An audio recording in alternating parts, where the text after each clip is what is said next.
আচার ব্যবহার, পোশাক, দৈনন্দিন জীবন এগুলোকে বিকৃতভাবে উপস্থাপন করে সাংস্কৃতিক বয়ান নির্মাণে ব্যস্ত।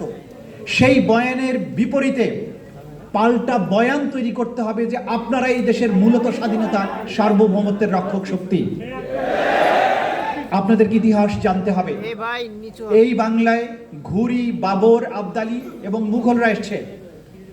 এই উপমহাদেশ মুসলমানেরা হাজার বছর ধরে শাসন করেছে।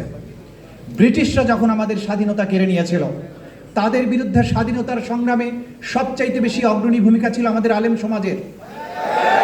হাজী শরিয়াতুল্লাহ, ফকির সন্ন্যাসীদের বিদ্রোহ, আন্দামানের যে বন্দিশালা যেখানে কালাপানি যাবজ্জীবনের জন্য নির্বাসনে পাঠানো হতো, দেখবেন ভারতীয় উপমহাদেশের কত হাজার আলেম ওলামাকে সেখানে পাঠিয়ে দেওয়া হয়েছে।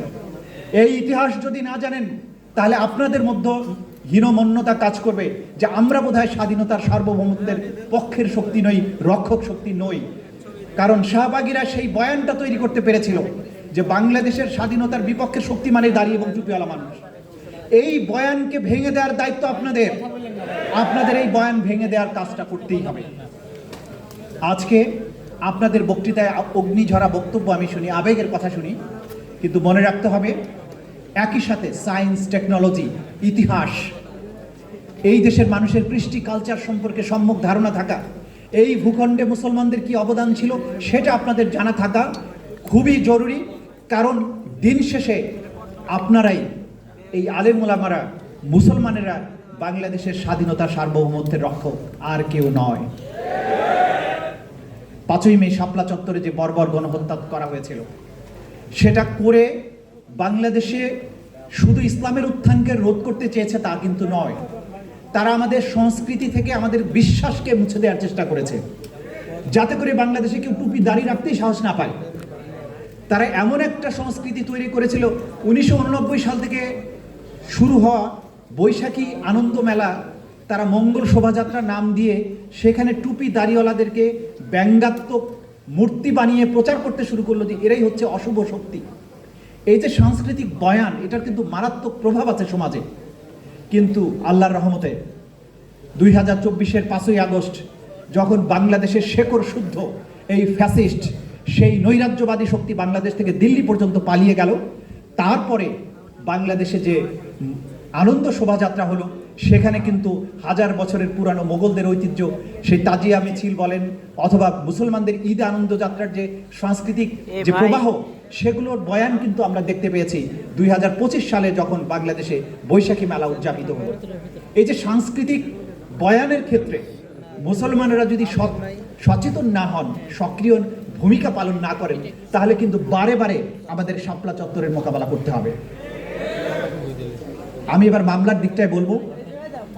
শাপলা চত্বরে যত শহীদ হয়েছিলেন, এই ঘটনা যে একটা ক্রাইমস এগেনস্ট হিউম্যানিটি, মানবতার বিরুদ্ধে অপরাধ ছিল, সেইটা প্রথম আমরাই আইডেন্টিফাই করে 15 জনের বিরুদ্ধে, শেখ হাসিনা, তার আইজিপি, বিডিআরের প্রধান সহ 15 জনের বিরুদ্ধে প্রথম গ্রেপ্তারি পরোয়ানা জারি করেছিলাম আমার সময়ে আন্তর্জাতিক অপরাধ ট্রাইব্যুনালের মাধ্যমে।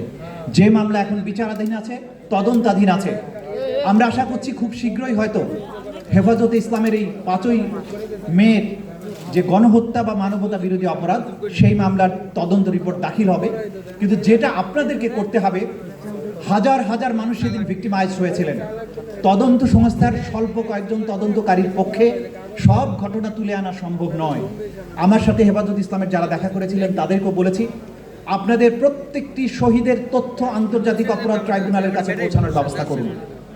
প্রত্যেকটি আহত এবং যারা সেদিন চোখে দেখেছিলেন তাদের বর্ণনা, তাদের তোলা ছবি এবং ভিডিও এই অপরাধীদের মানবতা বিরোধী অপরাধ প্রমাণের জন্য কাজ করবে। এখানে ফরিদ রুমান সাহেবকে আমি দেখতে পাচ্ছি, আমার জানা মতে ওনার ক্যামেরায় অজস্র ছবি এবং ভিডিও ছিল। সেদিন যে সমস্ত মিডিয়া কর্মীরা ভিডিও তুলেছিলেন, ছবি তুলেছিলেন, আপনারা নিজেদের মোবাইল ফোনে যে সমস্ত ভিডিও ধারণ করেছিলেন, সেগুলো সব আন্তর্জাতিক অপরাধ ট্রাইব্যুনালের তদন্ত সংস্থার কাছে জমা দিন। তা না হলে কিন্তু এই অপরাধীদের অপরাধ পুঙ্খানুপুঙ্খ রূপে প্রমাণ করা সম্ভব হবে না। এই ভিডিও ডকুমেন্টারি তৈরি করে এইটাকে একটা স্ট্যান্ডার্ডের মধ্যে ফেলে এগুলো সারা জীবনের জন্য সোশ্যাল মিডিয়ায়, বিভিন্ন মিডিয়াতে আপনারা সংরক্ষণ করুন, প্রচার করুন, যাতে ইতিহাসের এই স্বর্ণোজ্জ্বল অধ্যায়টি আগামী প্রজন্মের জন্য লিপিবদ্ধ হয়ে থাকে, যদি কেউ আবারও বাংলাদেশের স্বাধীনতা সার্বভৌমত্ব নিয়ে, মুসলমানদের আকিদা বিশ্বাস নিয়ে এইরকম ধৃষ্টতা দেখানোর চেষ্টা করে, সেদিন রুখে দাঁড়ানোর জন্য আবারও শাপলার শহীদদের মতো আবার জনতা জেগে উঠবে। সেই রকম একটা পরিবেশ তৈরি করার জন্য ইতিহাসের কাছে কিন্তু এগুলো আমাদের রেখে যেতে হবে। আজকে আমি দেখতে পাচ্ছি অধিকাংশই আপনার হেফাজতের কর্মী অথবা হেফাজতের নেতৃবৃন্দ। এই বাংলাদেশটা আপনাদের, এই বাংলাদেশের সার্বভৌমত্ব রক্ষার জন্য মনে রাখতে হবে আপনারাই হেফাজতকারী। সেই ক্ষেত্রে এই দেশের মানুষের বিশ্বাসকে ধারণ করা, ভিন্ন মত, ভিন্ন ধর্ম, ভিন্ন সংস্কৃতিকে একসাথে ইনক্লুসিভভাবে নিয়ে এই বাংলাদেশটা আমাদের যারা জনগোষ্ঠী আছে প্রত্যেকের জন্য বসবাসযোগ্য একটা বাংলাদেশ যাতে হয়। কেউ যেন বলতে না পারে আমরা ইনটলারেন্ট, আমরা ধৈর্যহীন, আমরা ভিন্ন মতকে সহ্য করি না, এই ধরনের অপবাদ যাতে আমাদেরকে কেউ দিতে না পারে। বাংলাদেশটা সকলের বসবাসযোগ্য হয়, বাংলাদেশে কখনো গুম এবং ক্রস ফায়ার ফিরে না আসে, বাংলাদেশে আর কখনো শাপলা চত্বরের হত্যাকাণ্ড ফিরে না আসে, আর কখনো নাস্তিক ব্লগারদের উত্থান না হয়। এমন একটি বাংলাদেশ, যে বাংলাদেশ তর করে এগিয়ে যাবে, যে বাংলাদেশ বিজ্ঞান এবং প্রযুক্তিতে উন্নত হবে, যে বাংলাদেশের সমর শক্তি আবারও বিশ্বের 1 নম্বর হবে। আমাদের সায়েন্স, টেকনোলজি, আমাদের এডুকেশন, আমাদের সংস্কৃতি, আমাদের বাণিজ্য সব কিছু এমন বিশ্ব স্ট্যান্ডার্ডের হবে, যখন যে একসময় ইংরেজ, ফরাসি, ডাচ যারা বাংলার সম্পদের জন্য, শিক্ষার জন্য, সংস্কৃতির জন্য, স্থাপত্য কলার জন্য বাংলাদেশে আসতো, আবার এই বাংলায় দুনিয়ার মানুষ যাতে ফিরে আসে এবং গর্ব করার মতো একটা বাংলাদেশ তৈরি করতে হবে। সেই বাংলাদেশ আপনারাই তৈরি করবেন। আপনাদেরকে সেই দিনের জন্য প্রস্তুতি নেওয়ার আহ্বান জানিয়ে আমার বক্তব্য এখানে শেষ করছি। খোদা হাফেজ। বাংলাদেশ জিন্দাবাদ।